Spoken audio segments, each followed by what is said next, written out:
മുഖ്യമന്ത്രിക്കും മകൾക്കുമെതിരെ മാത്യു കുഴൽനാടൻ MLA സമർപ്പിച്ച പരാതി കോടതി തള്ളിക്കളഞ്ഞിരിക്കുന്നു.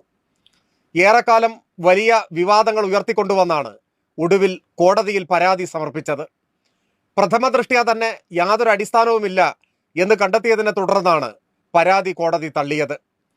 തെളിവായി ഒരു തുണ്ടു കടലാസ് പോലും ഹാജരാക്കാൻ പരാതിക്കാരന് സാധിച്ചില്ല. ഈ പരാതിയാണ് ആഴ്ചകളോളം കേരളത്തിലെ മാധ്യമങ്ങൾ തുടർച്ചയായ ചർച്ചയ്ക്കും അപവാദ പ്രചരണത്തിനും വിഷയമായി സ്വീകരിച്ചത്.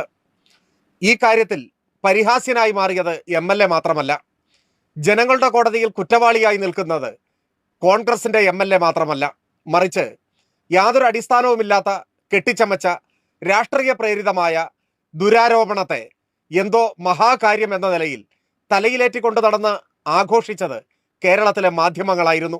കലവറയില്ലാത്ത പിന്തുണയാണ് മാധ്യമങ്ങൾ ഇക്കാര്യത്തിൽ മാത്യു കുഴൽനാടന് നൽകിയത്.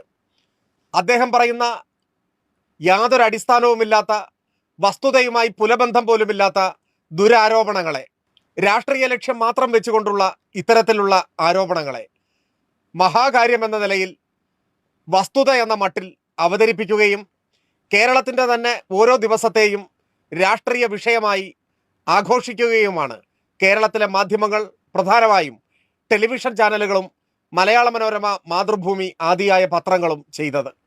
അതുകൊണ്ട് തന്നെ ഇപ്പോൾ പ്രതിക്കൂട്ടിൽ നിൽക്കുന്നത്, ഇപ്പോൾ പരിഹാസ്യരായിരിക്കുന്നത്, തുറന്നു കാട്ടപ്പെട്ടത് അഥവാ മാനം നഷ്ടപ്പെട്ട് നിൽക്കുന്നത് പരാതിക്കാരനെ പോലെ അദ്ദേഹത്തെ തോളിലേറ്റി ആഘോഷിച്ച കേരളത്തിലെ മാധ്യമങ്ങൾ കൂടിയാണ്. കേരളത്തിലെ മാധ്യമങ്ങൾ സമാധാനം പറയേണ്ട, മാപ്പ് പറയേണ്ട, വായനക്കാരോട്, പ്രേക്ഷകരോട് മാപ്പ് ഇരക്കേണ്ട ഒരു ഘട്ടമാണിത്.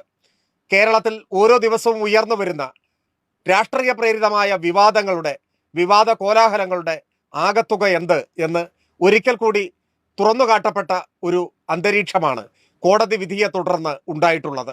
സമീപകാലത്തെ എല്ലാ വിവാദ കോലാഹലങ്ങളും ഇതുപോലെ ഉള്ളുപൊള്ളയായ രാഷ്ട്രീയ വിരോധം മാത്രം അടിസ്ഥാനമായിട്ടുള്ള കെട്ടിച്ചമച്ച ദുരാരോപണങ്ങളായിരുന്നു എന്നുകൂടി ഈ കോടതി വിധി തെളിയിക്കുന്നു.